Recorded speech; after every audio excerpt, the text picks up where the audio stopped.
There was an expectant hush in the magic forest. All the animals, trees and flowers seemed to be holding their breath.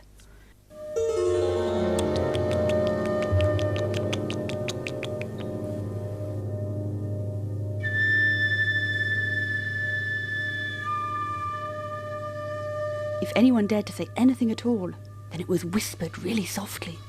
"Is it time yet?" The mouse squeaked even more shyly than usual.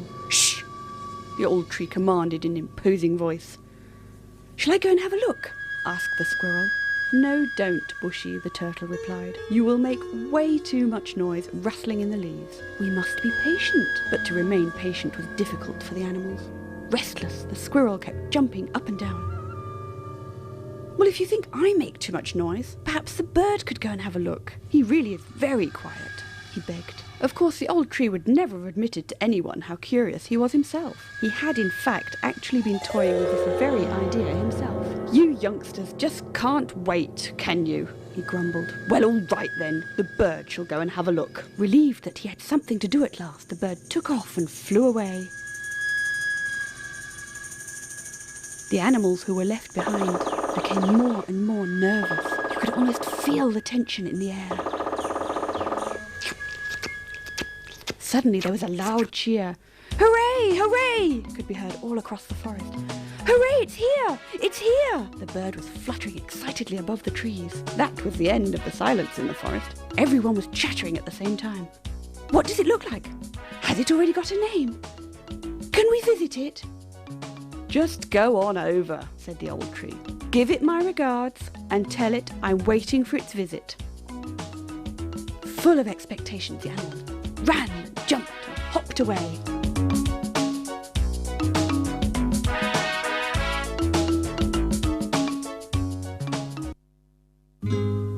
Mother Deer looked at her baby with pride. Father Stag, too, was watching his fawn with benevolence. Suddenly he raised his ears.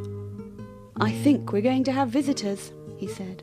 "Oh, how pretty! How lovely!" the animals were whispering to each other. "It's the prettiest little fawn that's ever been born in the magic forest. It really looks golden," the squirrel said enthusiastically. "What's its name?" Clover the rabbit asked.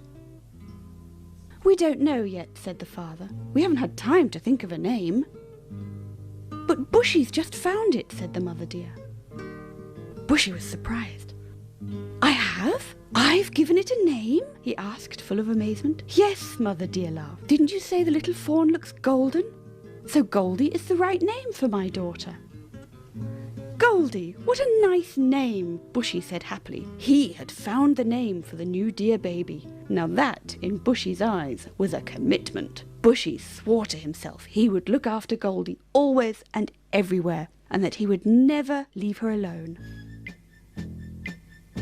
Soon Goldie learned to run and jump. Bushy became her best friend. He played and rollicked around with Goldie all day long. Bit by bit, Bushy showed his friend around the forest.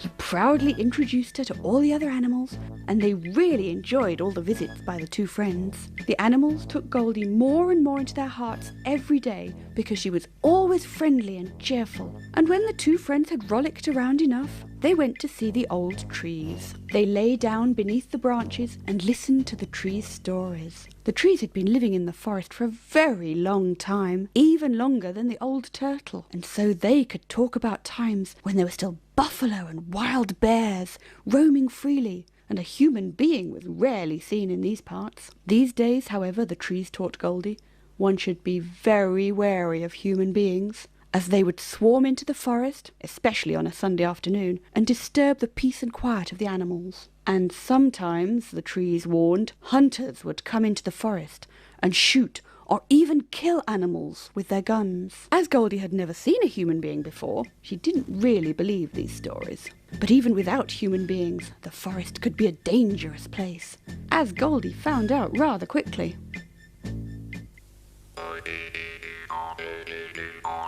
Every day, Goldie and Bushy played in the meadow. It was nearly summer, and there were beautiful blossoms of all colours.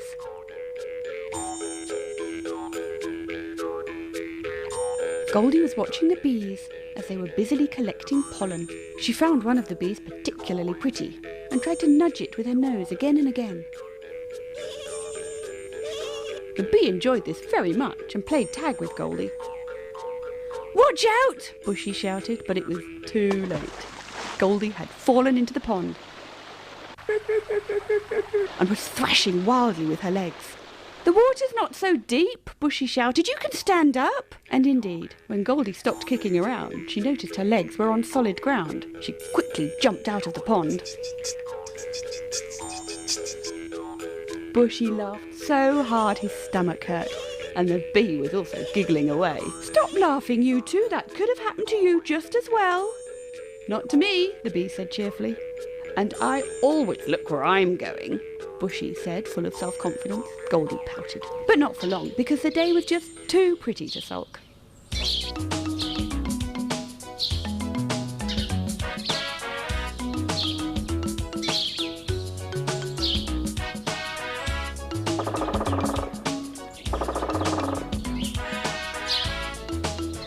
In the evening, when Goldie and Bushy went home, they were really tired. Goldie's mother was usually waiting for the two friends at the edge of the clearing, but today nobody was to be seen. Worried, they both looked round. "Very strange," Goldie said. "Where could she be?" Goldie and Bushy searched the area and searched again until dawn.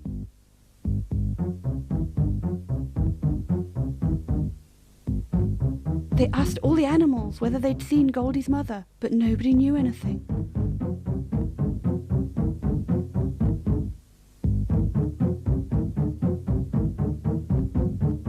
Tired and sad, Goldie and Bushy lay down to sleep.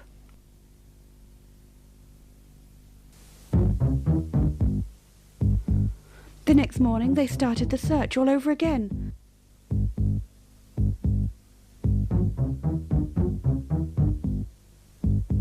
They searched for many hours, but in vain, and eventually they sat down in the meadow and were utterly depressed.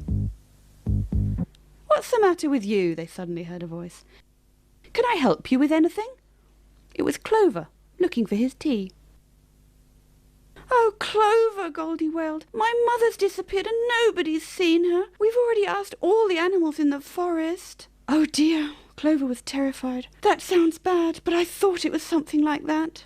Goldie and Bushy jumped up. "Do you know anything? Have you seen anything?"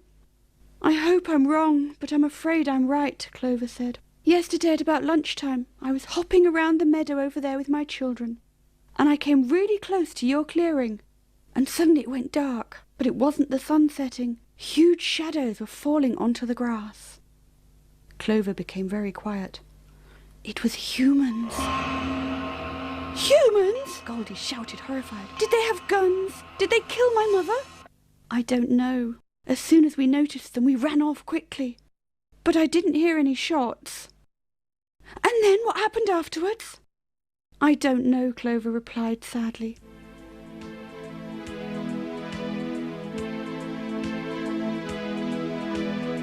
Clover would have liked to comfort Goldie, but didn't really know how, so he slowly hopped away. "Let's go and talk to the trees. They've seen so much, perhaps they know what has happened," Bushy suggested. They quickly ran to the trees and told them what Clover had told them. "Oh dear," said the trees, "that sounds bad. No one who has ever had anything to do with human beings has ever come back to our forest." From that moment on, nobody could hear Goldie's laughter anymore in the magic forest. With doleful eyes, she sat in the meadow without saying a word. The other animals missed her laughter and her rollicking, and after a while they too became sadder and sadder. The magic forest turned into a silent place. Even the birds cheeped their messages to each other quietly. One might almost have thought that even the sun didn't shine as brightly as before, because the forest grew darker and darker.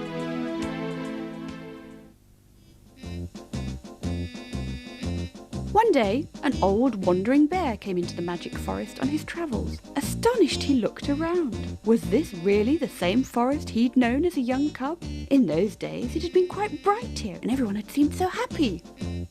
He decided to rest near the old trees. "Hello, old tree," he said. "What's been happening here? Why are you all hanging your heads?" "Shh," the tree said, because the bear had spoken in a very loud voice, and nobody in the magic forest had done that for a long time.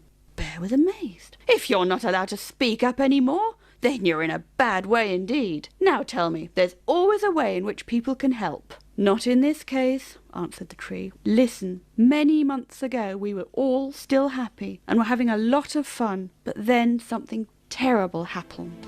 And the old tree told the bear the story of Goldie and the disappearance of her mother. The bear listened full of interest. "Is there a way to recognize Goldie's mother?"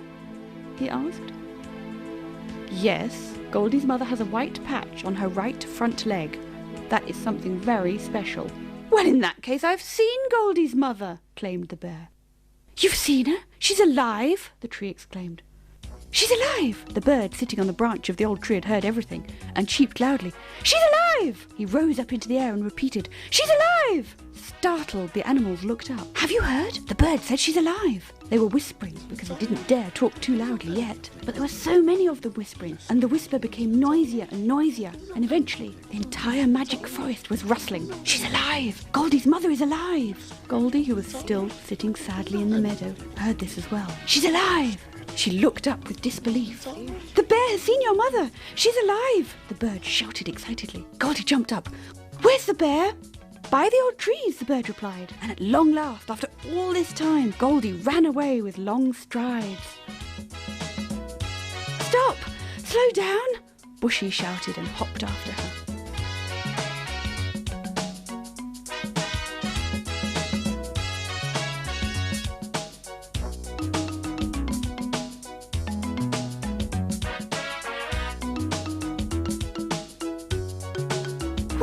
Where did you see my mother?" Goldie called out as soon as she arrived by the old trees. "That is a long and sad story," said the bear. Meanwhile, all the other animals had gathered by the old trees. "Listen," began the bear. "As you know, many thousands of animals are killed by the humans. But not always. Sometimes we are just caught and the humans lock us up." "Why do they do that?" Clover asked. "I'm not exactly sure," the bear shrugged. "In any case, they give us just a small piece of earth, and then they build such a high fence with spikes around that it becomes impossible to jump over it and escape." "And then what happens to the captured animals?" the mouse squeaked. "Well, something really strange happens. Every day, many humans come up to the fence and look through it. We never have a moment of peace. We are always being watched. There's no place where we can go and hide from them." "That's absolutely horrifying." "But that's not everything," the bear said. "Often the humans bring along drinks and food, and then they throw the empty cans and bottles behind the fence." "You mean where the animals are?" Bushy asked. "Exactly there," the bear said. "And often the animals hurt themselves on the pieces of glass or tins." "And Goldie's mother?" "I've seen Goldie's mother in just such an enclosure." "Is she injured?" Goldie asked in horror. "I don't know. I don't think so. But she is sick." "Sick?" the old tree moaned. "Is it bad?" "Yes, unfortunately so. Because the humans don't walk to the fence. They come in big cars, and these cars make a terrible noise and pollute the air, and the animals have to breathe in this poisoned air all day long, which is why Goldie's mother is coughing all the time and has become ill." "Can't she get away from there?" Bushy asked. The bear shook his head. Tears were running down Goldie's cheeks, and even the trees began to sniffle.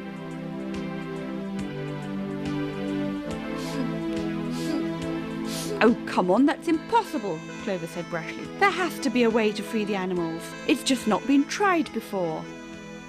"But didn't you hear what the bear says? The fence is too high to jump over it." "Yes, too high, that's true. But who says there's only one way across the fence? Perhaps there's a way to get in underneath it." "Under the fence!" the animals shouted. "That's the idea!" "Then off we go," the bear said. The animals started to move. It was an exhausting journey. It took many, many hours.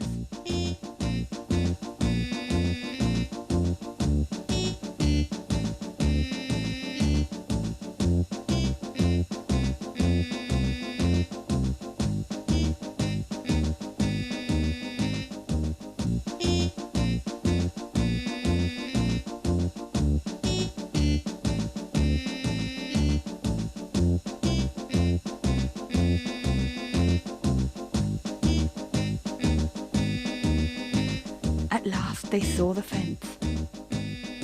Goldie wanted to run up to it. "Stop," ordered the bear. "We have to wait here until it's dark and the humans have gone home. Or do you want to be caught as well?" The animals hid themselves behind the tall hedge. At last it became quiet, and the last car drove off. "Right, let's go," the bear whispered. Carefully, they all sneaked towards the enclosure. The captured animals huddled together tiredly in a small spot. They all looked very sick. "Mum," Goldie called softly, but when she did not react, she called a bit louder. "Mummy!" Very slowly, Mother Deer turned her head. "Goldie," she whispered weakly.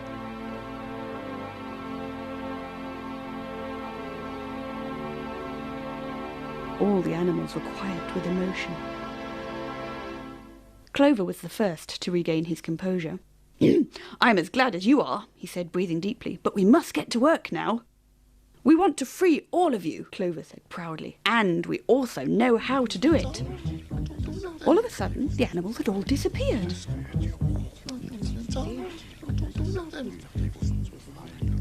"Where have they all gone?" Goldie's mother asked.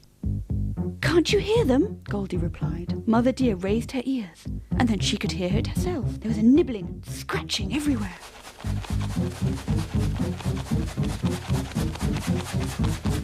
The rabbit, the squirrel, the mice, and all the animals with sharp teeth were busily nibbling away at the fence, while the moles dug deep holes underneath. Without a break, they worked for many hours. "That should be enough now," Clover said at last. "If you can make yourselves very small, you can slip through the fence." Full of doubt, the captured animals came nearer. "Come on, who's going to be first?" the bear asked. "I'm sure it'll work, you'll see." Goldie's mother made herself as small as she possibly could, and really did manage to crawl through the fence. The animals cheered.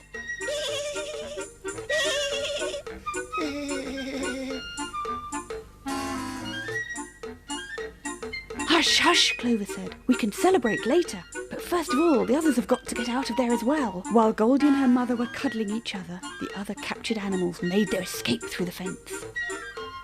"And now let's get away from here as quickly as possible. It's already getting light," the bear warned. It was a strange procession moving towards the magic forest at dawn. They had to rest frequently because some of the animals were injured and very weak. But they made it. "They're coming!" the bird shouted. They all gathered under the old trees for a big celebration. And at last, after many weeks and months, everybody in the magic forest was happy and cheerful again. And even the rays of the sun were dancing full of joy on the leaves of the bushes and trees.